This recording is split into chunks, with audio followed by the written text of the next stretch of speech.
তোমারে যত দেখি পাখি ততই মায়ায় জড়ায় যাইতাছি। কে কে হইতে পারি বলতো?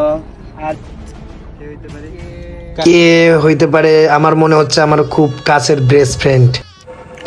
ওখানে এত কিসের কথা? হ্যাঁ, ওই ছেলেটা কি করে ওই মেয়ের সাথে? ও মাই গড, একটু ভিডিও করে রাখি। কে হইতে পারি বলতো? আরে তোকে তো দেখে মনে হচ্ছে আমার পরিচিত কেউ। আর কে হতে পারে? ও বুঝতে পারছি, তুই আমার ন্যাংটা কালের বন্ধু, তাই না? নাসির না?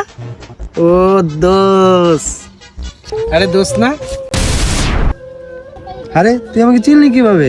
শোন, বন্ধুত্ব এমন একটা জিনিস, শুধু চোখে দেখে নয়, অনুভব করলে বোঝা যায় সে আমার বন্ধু। হ্যাঁ, একদম ঠিক বলছিস। আর নাসির শোন, তুই আসতে এত দেরি করলি কেন? আর বলিস না, রাস্তায় যে কন্ডিশন, আস্তে আস্তে দেরি হয়ে গেল। আরে তোমরা বন্ধুরা গিয়ে জায়গায় দাঁড়িয়ে থাকবা, চলো কোনো রেস্টুরেন্টে যাই বসি। ও আচ্ছা, পাখি তো ঠিকই বলেছে, এই জায়গায় সারাক্ষণ দাঁড়ায় থাকবো? চল সামনে যাই বসি। যাই, যেভাবে হোক ওই লোকটার কাছে আমি ভিডিওটা পাঠিয়ে দিই।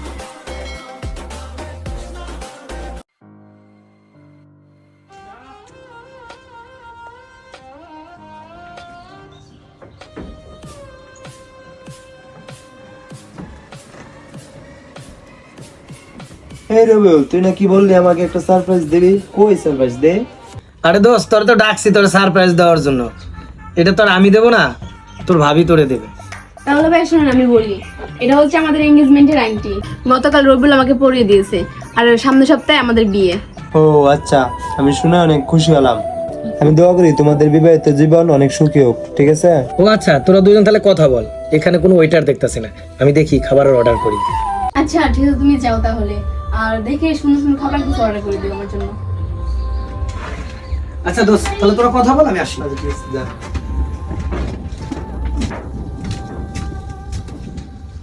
আরে পাখি, তুমি এগুলো কি বলতেছো? তুমি না বলছো আমাকে ভালোবাসো, আর এখন তুমি রবিউলকে বিয়ে করতে যাচ্ছ? আরে নাসির, তুমি এগুলো কি বলতেছো? আমি কি তোমাকে একবারের জন্য বলছি আমি তোমাকে ভালোবাসি না? আরে জাস্ট শুধু রবির সাথে অভিনয় করতেছি। মানে? আরে তুমি মানে বুঝতেছো না? আমি শুধু রবিউলকে বিয়ে করতেছি ওর অর্থ সম্পদ হাতানোর জন্য। ওকে ডিভোর্স দিয়ে ওর অর্থ সম্পদ সব আমরা হাতিয়ে নেব, তারপর আমরা দুইজন ভরপুর এনজয় করব। ও তাই? তাই আমি তো জাস্ট ওর সাথে অভিনয় করতেছি, আমি তো তোমাকেই ভালোবাসি।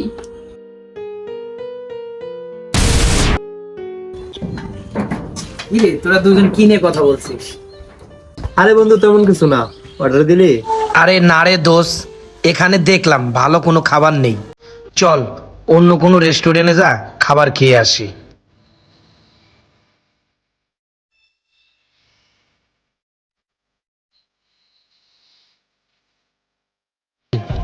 শোন বন্ধু, আজকে আমি নিজে তোকে একটা সারপ্রাইজ দেবো, বুঝছো?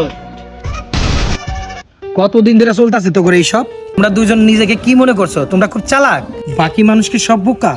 তুমি যদি আমাকে ভালো নাই বাসতে তাহলে আমাকে বলতে পারতে, তাই না? তোমার যদি ওকে ভালো লাগে আমাকে বলতে পারতে, দুজনে সংসার করো, বিয়ে করো।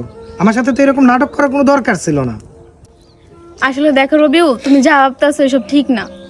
চুপ, একদম চুপ। আমি ভুল বলতাছি, তাই না? আমি যা বলতাছি এটাই বাস্তব।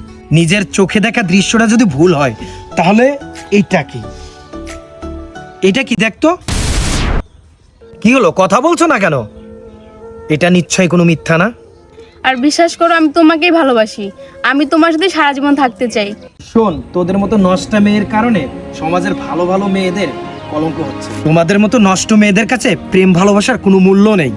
তোদের মতন মেয়েদেরকে নিয়ে মানুষ যাই করুক না কেন, তোদের মতন মেয়েদেরকে নিয়ে ঘর সংসার হয় না। আর তোরা কি মনে করছস আমার সাথে ঘর সংসার করে আমার টাকা পয়সা হাতিয়ে নিয়ে তোরা দুজন খুব মহাসুখীতে সংসার করবি? এটা কোনোদিনও হবে না। কি বলছস? তোরা দুজন আমার টাকা পয়সা হাতিয়ে নিয়ে ঘর সংসার করবি সুখে শান্তিতে? বাহ বাহ বাহ! আরে এটা তো লং প্রসেস। তোরা এক কাজ কর, তোরা দুজনে আজকে বিয়ে করে ফেল, বিয়ে করে সুখে শান্তিতে ঘর সংসার কর। দেখো রবিউ, তুমি বিশ্বাস করো, আমি তোমাকেই ভালোবাসি আর আমি তোমাকেই বিয়ে করতে চাই। চুপ থাকো পাখি, তোমার মতো মেয়ের কাছে এই কথা মানায় না। তুমি তোমার রাস্তা দেখো, আমি আমার রাস্তা দিই। Good bye. আর তোকে কেন থাপ্পড় মারলাম জানিস? তুই আমার মনটা নিয়ে খেলছিলি, নিষ্পাপ মনটা ভেঙে চুরমার করে দিছিস। নেক্সট টাইমে কখনো কারোর সাথে এই মন নিয়ে খেলা করিস না। চল হাট। কখনো কোনোদিন যদি কাউকে মন থেকে ভালোবেসে থাকেন তাহলে তার পৃথিবী একদিক, তার জীবন একদিক। ভালোবাসার মানুষটাকে সারা জীবন মনে পড়বে আর কষ্টটাই সারা জীবন খুঁড়ে খুঁড়ে খাবে। তাই বলছি, ভিডিওটা ভালো লাগলে লাইক, কমেন্ট, শেয়ার করে পাশে থাকবেন।